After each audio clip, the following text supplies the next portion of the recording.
Good morning बच्चों। Last lecture में हमने पढ़ा था Einstein model of specific heats of solid. तो वहाँ पे हमने देखा था कि जो स्पेसिफिक हीट थी हायर टेम्परेचर पे डुलोंग पेटिट्स लॉ की तरह आइंस्टीन मॉडल भी जब हम यूज़ कर रहे थे तो 3R आ रही थी, एक्सपेरिमेंटल वैल्यूज़ को वो वेरीफाई कर रही थी।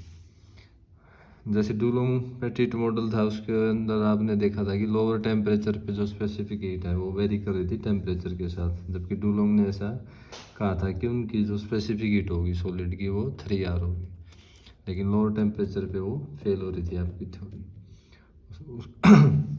उसके बाद आइंस्टीन जो मॉडल था उसको हमने सोल्व किया, देखा जो रिजल्ट निकल के आए उसने वेरिएशन तो बता दिया लोअर टेम्परेचर पे कि स्पेसिफिक हीट जो है वो सॉलिड की लोअर टेम्परेचर पे वेरी करते हैं टेम्परेचर के साथ, लेकिन जो वेरी करने का तरीका था वो क्या था आपका, उसका एक्सपेरिमेंटल वैल्यूज के साथ मैच नहीं हो रहा था। उसके बाद जो आज हम पढ़ेंगे वो आपका डी बाई मॉडल।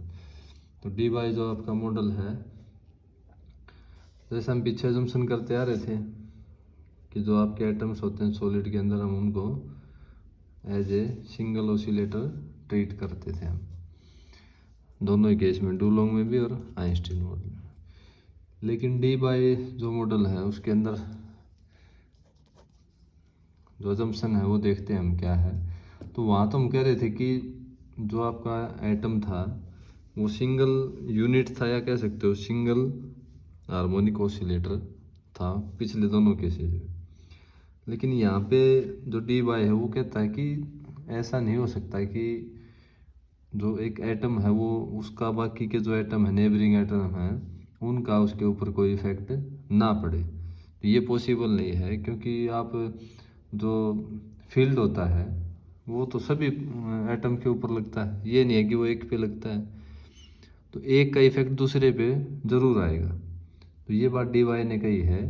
तो इसलिए यहाँ पे जो सॉलिड है हम उनको एक कॉन्टिन्यूअस इलास्टिक बॉडी की तरह उसको क्या करेंगे, हम ट्रीट करेंगे बच्चों।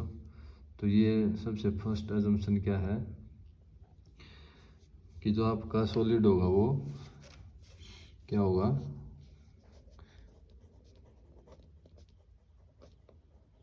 कॉन्टिन्यूअस इलास्टिक बॉडी हो। तो फर्स्ट अजम्पशन है ये आपकी, यहाँ पे हम उसको बिल्कुल सिंगल एटम की तरह ट्रीट नहीं करेंगे। दूसरा क्या है कि जो ये आपकी कॉन्टिन्यूअस इलास्टिक बॉडी होती है, तो ऐसी बॉडी के अंदर जो आपकी जो वाइब्रेशन होती है तो वहाँ पे आपकी इलास्टिक स्टैंडिंग वेव होती है।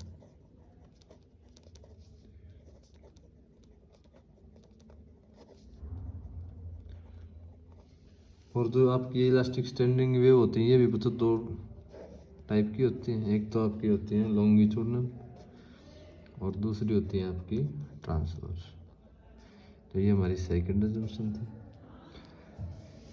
इसके बाद क्या है, जो आपकी इलास्टिक स्टैंडिंग वेव होंगी, जो इनकी एनर्जी होगी वो आपकी कॉन्टिन्यूस नहीं होगी, कैसी होगी, quantized. Energy of elastic standing wave से क्वांटाइज्ड। और जो आपकी जो फोर्थ अजम्पशन है वो बच्चों क्या होगी कि आपको जो आपके total number of possible mode vibration mode होते हैं वो कितने होंगे, टोटल नंबर ऑफ वाइब्रेशनल जो मोड होंगे वो होंगे 3n।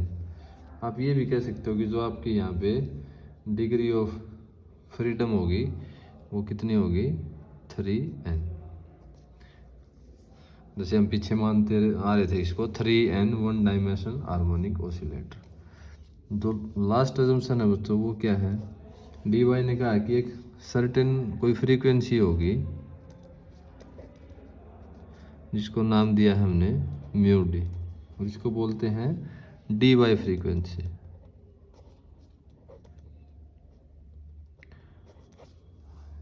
या कह सकते हो एक डी बाई मॉडल के अंदर ये क्या है, कट ऑफ फ्रीक्वेंसी है।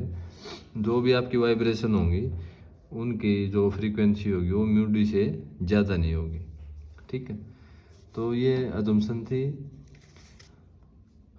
अब डी बाई ने क्या कहा है कि जो, अब हम अपना यहाँ आर्टिकल एक्सप्रेशन शुरू करते हैं। सबसे पहले हम ये डी बाई जो आपकी फ्रीक्वेंसी है, हम इस म्यू डी की वैल्यू को ही सबसे पहले क्या करेंगे, निकालेंगे। तो सबसे पहले आपको पता है कि अभी जो यहाँ पे फ्रीक्वेंसी रेंज है वो हम क्या लेंगे, म्यू से लेकर म्यू प्लस में डी म्यू। तो जब इस फ्रीक्वेंसी रेंज के अंदर जब हम अपने total number of vibration mode निकालेंगे, total number of vibration mode मतलब लॉन्गिट्यूडनल भी और ट्रांसवर्स भी, तो ये हमें प्लैंक का हाइपोथेसिस का यूज़ करेंगे इसके बाद। लेकिन उससे पहले हमें पता है कि जो वाइब्रेशन मोड होते हैं आपके, वो उसको हम क्या लिख सकते हैं बच्चों, जेड म्यू डी म्यू। ये आपको ध्यान में रखना है, 4 पाई म्यू इंटू ओवर में वी क्यूब। मतलब ये फ्रीक्वेंसी है और ये नीचे आप क्या रहेगी, वेलोसिटी रहेगी, इंटू वी स्क्वायर डी। अब हमें पता है कि जो आपके यहाँ पे लॉन्गिट्यूडनल और ट्रांसवर्स दोनों तरह की वेव है। तो जो आपका वी क्यूब है यहाँ पे हम अगर इसकी वैल्यू पुट करके देखें तो क्या आ जाएगा, 4 पाई वी 1 ओवर। अब ये जो वी क्यूब है यहाँ पे ट्रांसवर्स की भी लिखनी है आपको और लॉन्गिट्यूडनल की भी लिखनी है आपको। तो ये क्या हो गया, लॉन्गिट्यूडनल और साथ में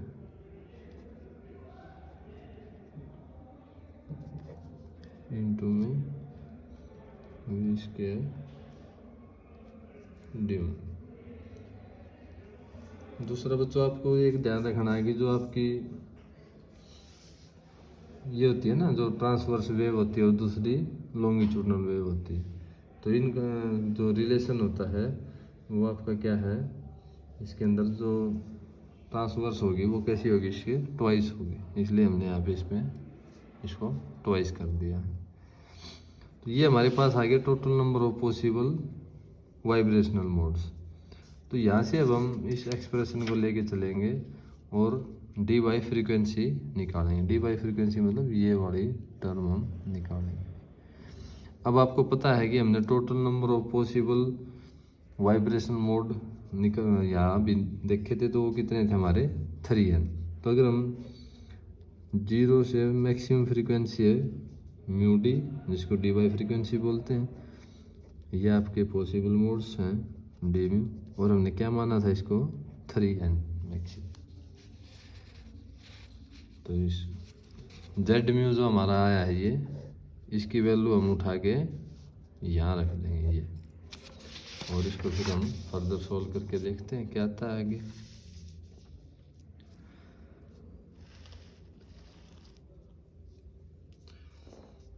तो जेड म्यू डी म्यू की वैल्यू यहाँ पे हम पुट करेंगे। तो 0 to mu D 4 pi V 1 over V L cube plus 1 over V T cube और mu square D mu equal to 3 आना जाएगा आपका। इसको 4 pi V 1 over V L cube plus twice of V T cube, आपको पता है ये सारी टर्म क्या है बच्चों, कांस्टेंट है। तो हमारे पास जो इंटीग्रल टर्म बच जाएगी वो क्या बच जाएगी, ये म्यू स्क्वायर डी म्यू। तो इसका आप अगर इंटीग्रेशन करोगे तो आपको पता है म्यू क्यूब बाय 3 आ जाएगा। और फिर आप जो लिमिट है आपकी इंटीग्रेशन की वो लिमिट पुट करके, और जब आप इसको सोल्व करोगे तो आपके पास म्यू डी क्यूब की वैल्यू क्या आ जाएगी। ये कर लेना, बेसिक नॉर्मल सा ये इंटीग्रेशन है, कोई ज़्यादा इसमें वो नहीं है। 9n ओवर में 4 पाई वी 1 ओवर में V L square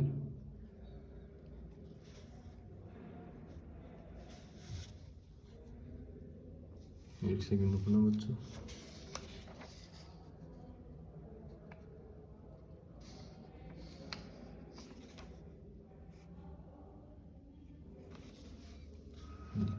V L Q plus में ट्वाइस ऑफ वी टी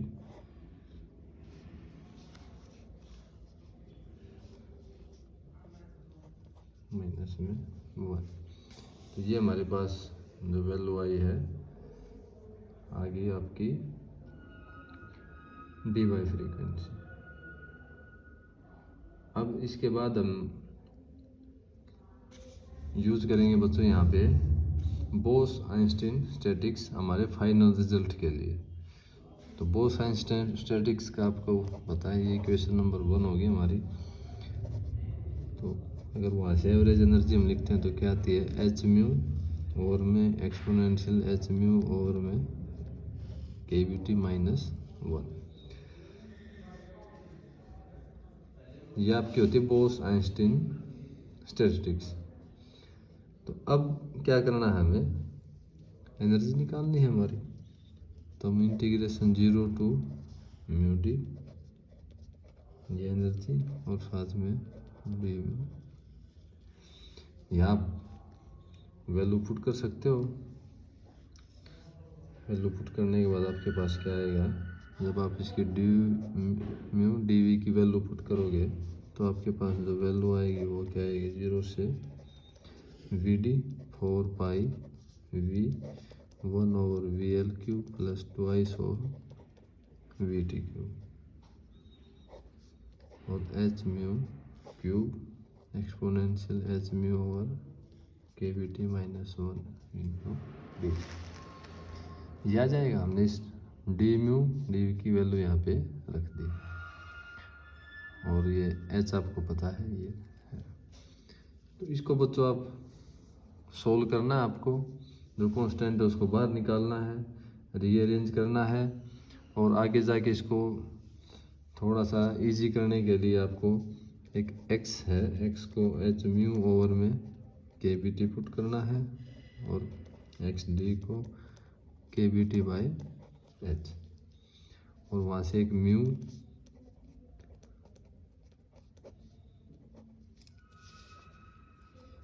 और डी म्यू।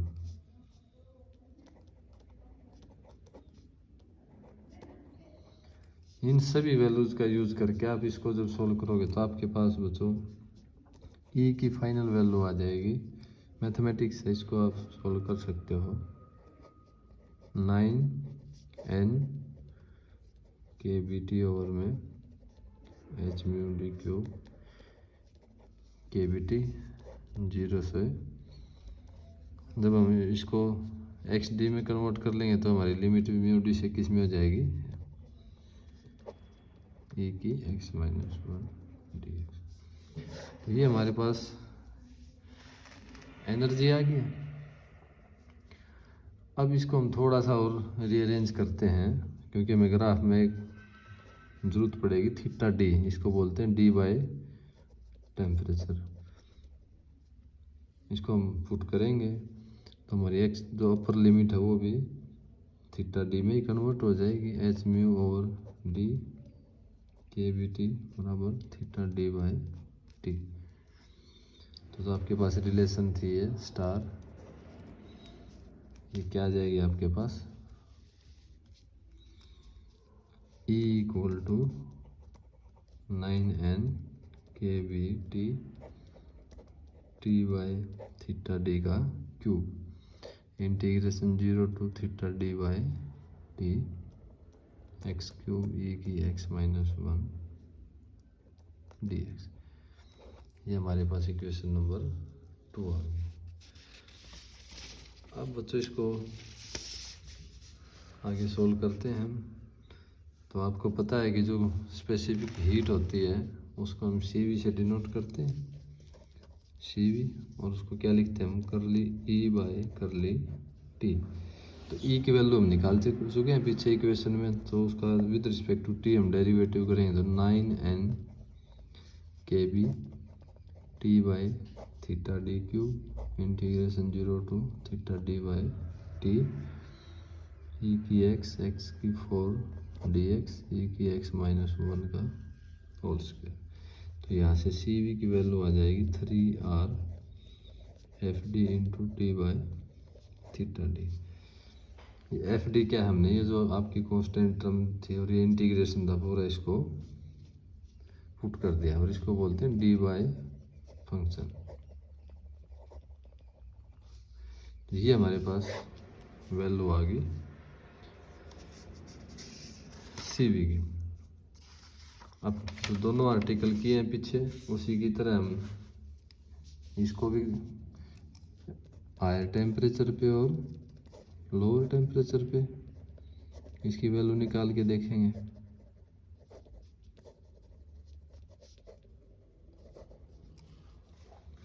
तो जो हायर टेम्परेचर है उस पे तो इसकी वैल्यू आ जाएगी बच्चों 3r, जो आपकी डुलोंग पेटिट लॉ में भी आ रही थी और आइंस्टीन मॉडल में भी आ रही थी। और ऐसे ही यहाँ भी ये जो आपका मॉडल है इसमें भी जो वैल्यू आएगी हायर टेम्परेचर पे 3r आएगी और जो आपकी एक्सपेरिमेंटल वैल्यूज़ को फॉलो करती है। लोअर टेम्परेचर पे जो आपका रिजल्ट निकल के आएगा जब आप इसको सोल्व करोगे तो वो आएगा बच्चों आगे समथिंग कांस्टेंट जो भी आए इनटू में 3r और साथ में t बाई थीटा डी का क्यूब। ये जो टर्म है बच्चों ये इम्पोर्टेंट है और इसी को बोलते हैं हम टी क्यूब लॉ। तो लोअर टेम्परेचर पे जो आपकी वेरिएशन आएगी स्पेसिफिक हीट में किसके साथ है, डी बाई टेम्परेचर के साथ, जो theta D T by theta हमने देखा था अभी।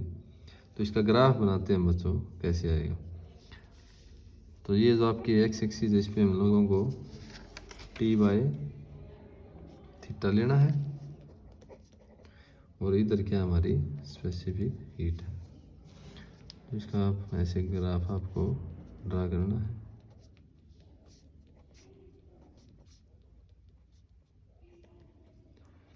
ऐसे इस एक्सिस पे आपको क्या लेनी है, स्पेसिफिक हीट जूल में है बच्चों, ये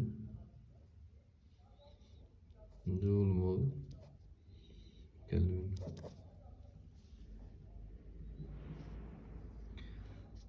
फाइव 10 15 20 25 30 ऐसे। तो जो आप ग्राफ देखोगे ना बच्चे वो लोग आपका ऐसे हायर टेम्परेचर पे तो क्या रहेगा आपका ऐसे कांस्टेंट था ये आपका अप्रोक्सीमेटली 3r।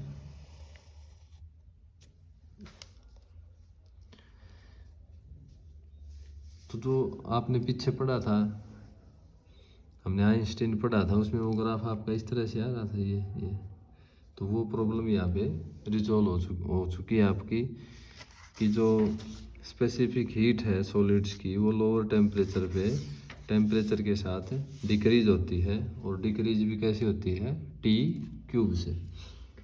तो ये जो आपका ग्राफ आया ये एक्सपेरिमेंटल वैल्यूज को मैच कर रहा है, लेकिन इसके बाद भी इसके अंदर थोड़ी सी कुछ लिमिटेशन थी डी बाई मॉडल की भी। अब ये नहीं कह सकते कि हम ये जो रिजल्ट आया है ये बिल्कुल 100% इसका एक्सपेरिमेंटली सही है, क्योंकि इसने 2-3 जो बातें इसके अंदर यूज़ की हैं वो क्या है डाउटफुल हैं। हम उनको देखते हैं क्या है। तो सबसे पहले तो उसने कहा था कि जो कोई डी बाई मॉडल है जो आपका तो सॉलिड होते हैं उसके अंदर जो उसने वाइब्रेशन है उनकी फ्रीक्वेंसीज लो फ्रीक्वेंसीज ली हैं जो आपका एक्टिव रीजन है उसके अंदर।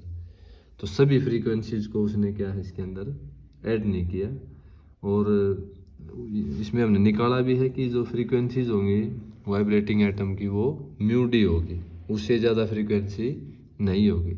लेकिन प्रैक्टिकली ऐसा नहीं होता बच्चों, क्योंकि जो हम देखते हैं कि ये कोई लिमिट नहीं है कि भाई एक सॉलिड है और उसके अंदर जो फ्रीक्वेंसी होगी म्यू डी होगी या म्यू डी से नीचे होगी, उससे ज़्यादा भी हो सकती है फ्रीक्वेंसी, कुछ भी हो सकती है। तो ये आपकी लिमिटेशन थी। दूसरा इसने कहा कि जो पॉसिबल वाइब्रेशन मोड थे वो 3n थे, लेकिन ये आपका हम नहीं कह सकते कि 3 या नहीं होंगे। पॉसिबल मोड आपके इनफाइनाइट हो सकते हैं, क्योंकि फ्रीक्वेंसी जब आपकी इनफाइनाइट आएंगी तो मोड्स भी आपके क्या होंगे, इनफाइनाइट होंगे। दूसरा डी बाई मॉडल ने कहा था कि जो आपका थीटा डी है वो आपका टेम्परेचर पे डिपेंड नहीं करता, लेकिन हमने देखा कि अब ये टी क्यूब आया जो आपका ये क्या है उसके साथ वेरी करता है। और जो लास्ट अजम्पशन ये थी कि डी बाई ने इसके अंदर पूरे जो आपका सॉलिड था जिसके अंदर आपके जो एटम्स थे वाइब्रेट कर रहे थे, वहाँ पे कहीं भी इलेक्ट्रॉन का जो कंट्रीब्यूशन था उसका कोई जिक्र नहीं हुआ बच्चों, लेकिन उसको टोटली इग्नोर कर दिया गया। लेकिन जो एक्चुअल में क्रिस्टलाइन नेचर होता है सॉलिड का, अगर आप उसको लोगे ना तो आप इलेक्ट्रॉन को इग्नोर नहीं कर सकते, उसका भी कुछ ना कुछ इफेक्ट आएगा। तो ये कुछ लिमिटेशन थी इसकी भी। तो ये बच्चों आपका था डी बाई मॉडल और ये कंप्लीट हो गया आपका। Thank you.